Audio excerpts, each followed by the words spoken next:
Wild Thyme Cooking with Allison Davis is brought to you by Corman Kitchen and Bath.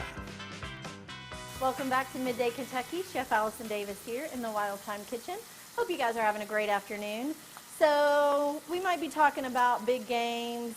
This time of year, it is always my favorite time for chili. Honestly, any time of year is my favorite time for chili. But this recipe is kind of versatile. I'm going to show you how we start this if you were working on the stovetop. But every step of this can be applied directly in an Instapot, which I have a batch ready to go.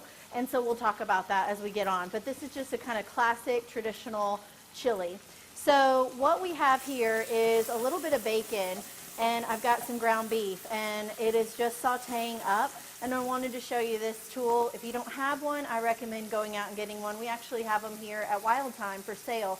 But it is just that perfect ground beef chopper, and it just breaks up the ground beef so easily, and is just the easiest tool when you're working with ground beef or sausage, you know, in your saute pan.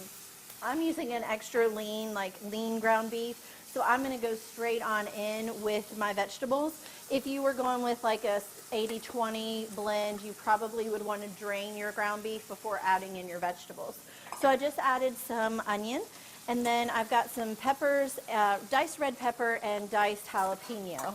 If you are kind of on the mild side when it comes to heat, you can omit the jalapeno and just go with some more sweet peppers if you like. All right, so we're just adding that. It's going to add a little flavor and also some color, and just let that start sauteing in there. We're going to add a little bit of garlic to this.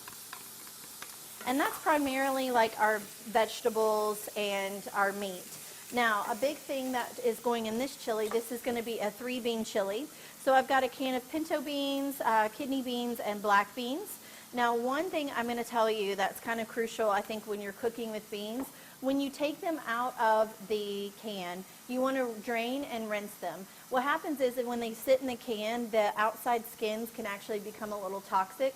So it's always good to kind of rinse that outer layer off before you add it into your dishes. So rinse your beans, and then we're going to add all of our beans right into the pot. And these are going to keep kind of mixing in. You can tell that it's starting to get hot. Now with your Instapot, you would do all of this exactly the same because there's a saute setting on your Instapot. Now we're just going to add all of the liquid and bits and spices to this. So we're going to go with some can of fire roasted diced tomatoes. I'm going to add in about 2 cups of beef broth. That primarily is our liquid that's going into this. And we're going to add just about maybe a tablespoon and a half of tomato paste. All right. Now it really just comes to the seasoning and kind of what you like at this point. But for me, I'm using a combination of paprika, smoked paprika if you have it. We are adding chili powder, of course, ground oregano, and ground cumin. It's going to give us kind of that southwestern flavor. So roughly about a tablespoon of each will do. Cumin, oregano, chili powder, and paprika. And lastly, we'll just season with salt and pepper and let this just simmer.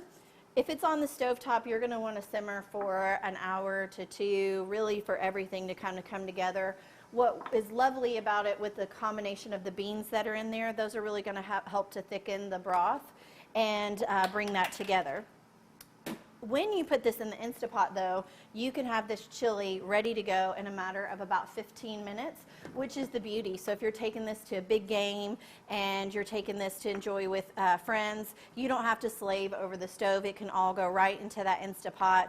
Set that on the stew setting or just on high for about 15 minutes. Once that turns off, the pressure will come out, and then you are good to go.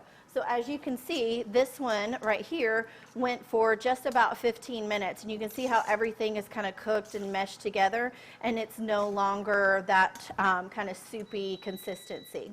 All right, guys. Well, I hope you enjoy some nice chili with all the fixings for the big game.